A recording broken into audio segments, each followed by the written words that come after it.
great performances and talks centered around breaking limitations. We're going to cover some serious topics in this next section, and we're really excited to get started. Introducing our next performance, Be Brave by Lissa Curtis, with dancers courtesy of Northeastern Ballet Theatre, accompanied by Zachary Silk.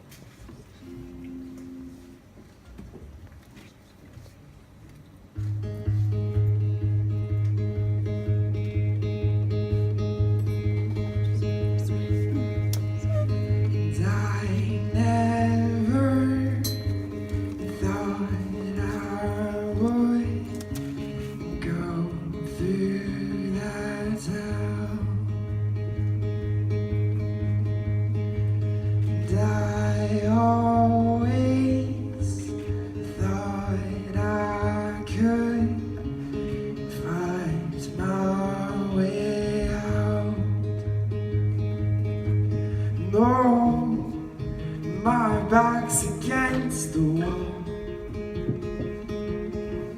No, this space is small. No, I can't handle all the pain. No, am I to blame?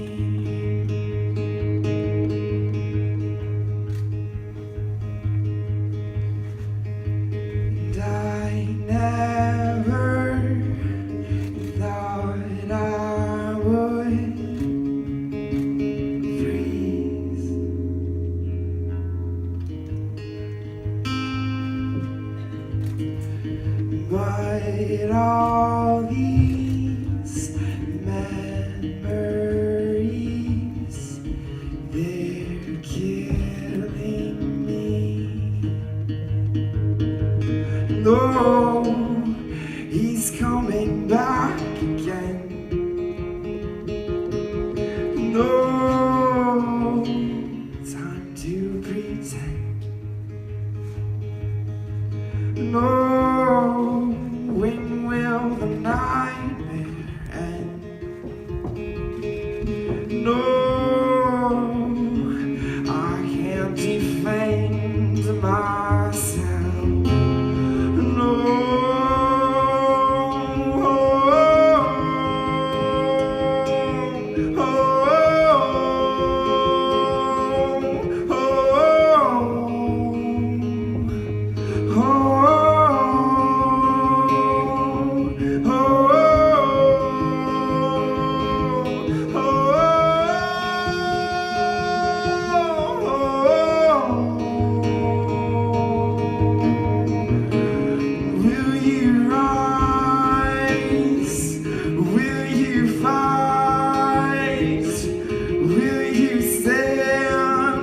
Justice, will you choose to believe through the night?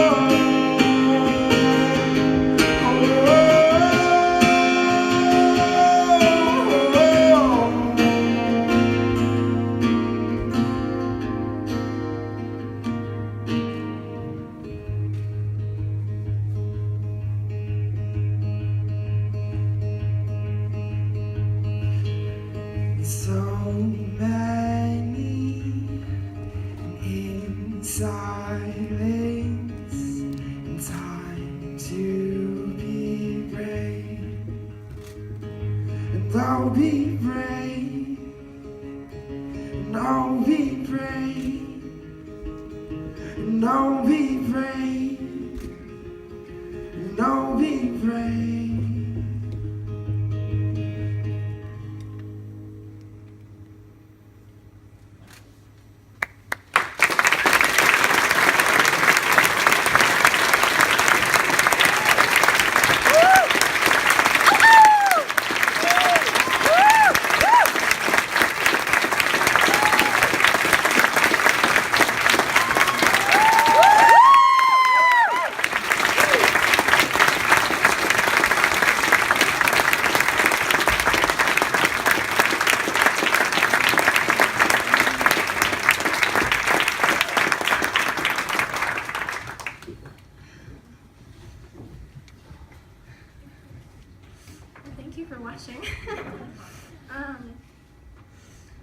Sorry, just take a moment. My name is Lissa Curtis, and this is my husband, Philip, and he's just really here to support me right now. But I'm a survivor of sexual assault and rape, and I love the name of this conference, On the Edge. I'm really a perfect example of somebody who is living very on the edge. To condense my long story really short, 2 years ago, I was headed to a world ballet competition in Romania. I'm a professional ballet dancer. I currently dance in New Hampshire. But on the international flight over to Romania, my ballet coach assaulted me, and it continued into raping for 10 days. And again, to make a long story very short, I barely made it home alive. So I'm so honored to be here today, and I love, again, I said I love the name of this conference, talking about being on the edge. So I have two suits out right now against my perpetrator. He lives 50 minutes away. I've launched a civil suit against him, and the FBI are still investigating 2 years later, post the assaults in 2014. So if you look at my husband's shirt, it says "Be Brave" on it, and it's the name of the campaign I launched. One of the worst things that you can ask a survivor to do is to remain silent, and that's exactly what I was asked to do by request of the FBI. They told me, said, for the sake of your case, Lissa, and for nabbing this guy and hopefully putting him behind bars, that you need to remain silent. So I lived in silence.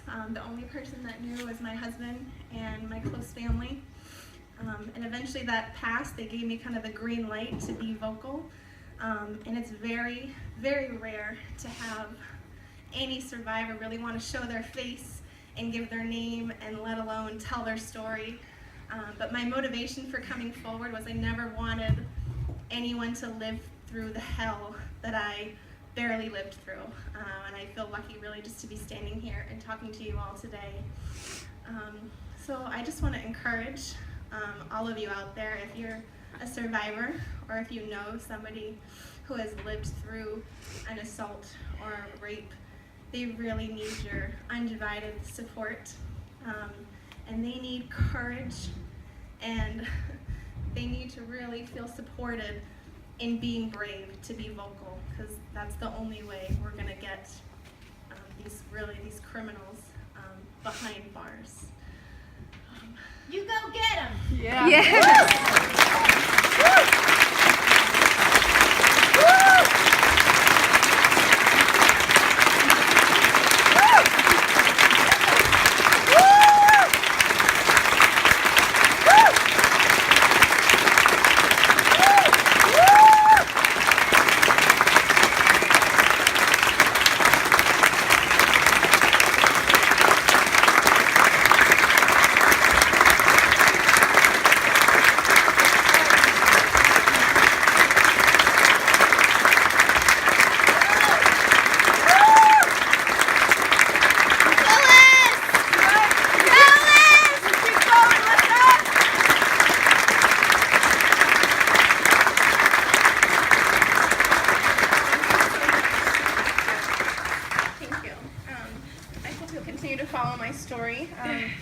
I've had a handful of local media that have been extremely supportive, and I do have some national news that is coming out soon, so I'd appreciate your prayers and your support. You can look me up online to follow my story, and I'm really excited. Maybe I can segue you guys into the next speakers, but I'm really excited for the next two speakers.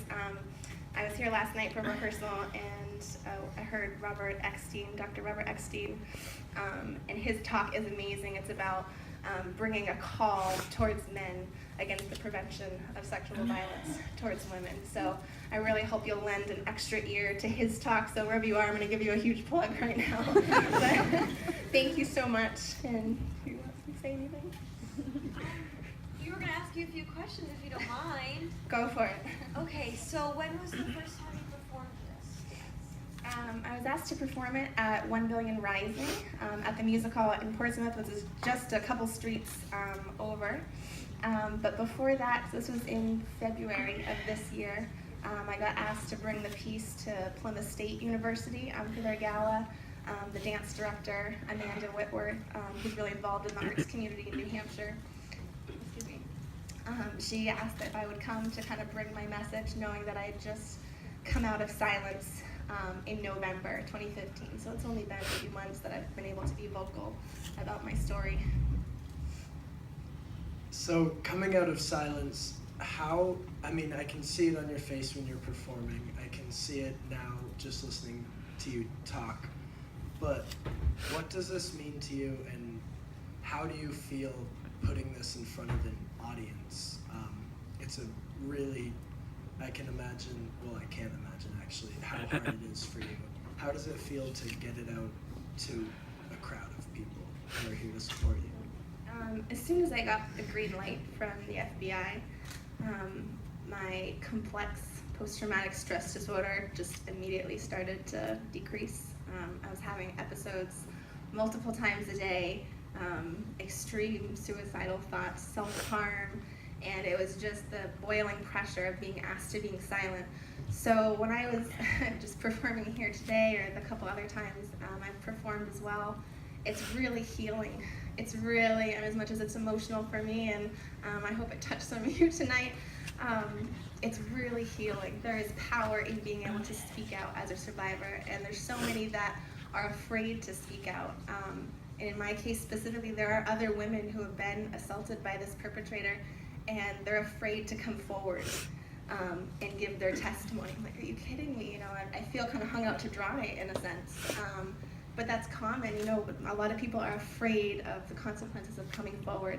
So being on this stage, I'm so thankful. I'm just so passionate about getting the message out and my story out, and I want to inspire really my generation, every generation, that being silent is not the answer. Like you need to speak up no matter how scary, and I'm terrified. I mean, just doing this today and speaking in front of a crowd, I know maybe I come across confident, but on the inside, I mean, it's a battle. It's a battle every day if you're a survivor of sexual assault. Great, well thank you so much. Thank you so much for having me. Woo!